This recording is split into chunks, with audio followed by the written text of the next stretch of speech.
This is the BBC World Service with a special series of items.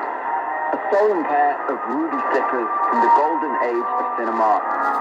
But left with a single sequin in their place. 35 years they have been safe in my care, and then I have them in a museum, and they're stolen. A Prime Minister's lost gold tooth.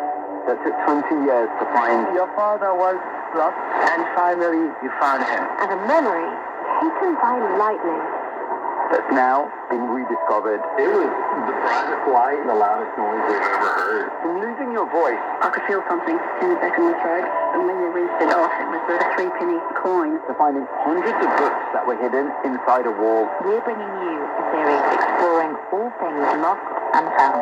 Extraordinary stories told by extraordinary people. Outlook. Listen at bbcworldservice.com/outlook or wherever you get your podcasts.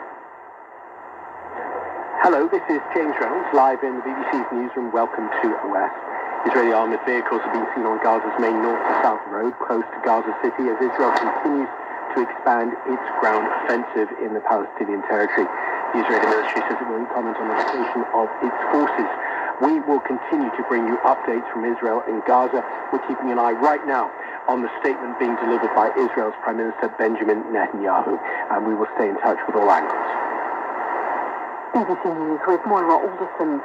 Israel says it's expanding its military operations in the Gaza Strip with more infantry, artillery and armoured vehicles entering the besieged territory.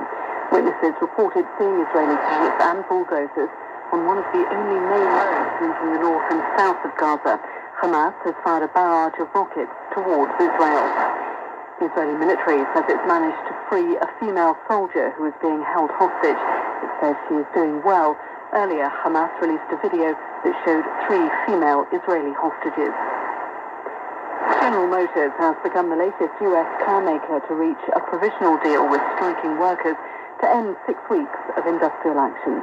Like previous agreements with Ford and Stellantis, the terms are thought to include a 25% pay rise over the next few years.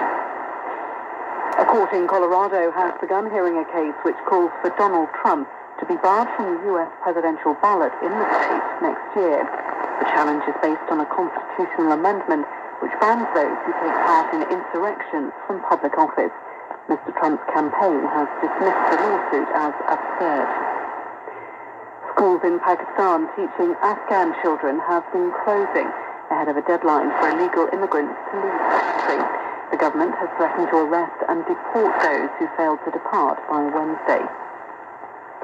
The former head of Spanish football, Luis Rubiales, says he'll appeal against a 3-year ban imposed by FIFA. He resigned in September after an outcry over kissing a female player in Spain's World Cup-winning team. An official investigation in Ghana has described the behaviour of an ex-minister who accepted $40,000 in cash from a fake investor as reckless and improper, but it concluded that Charles Edu Boahen had not committed a crime. BBC News.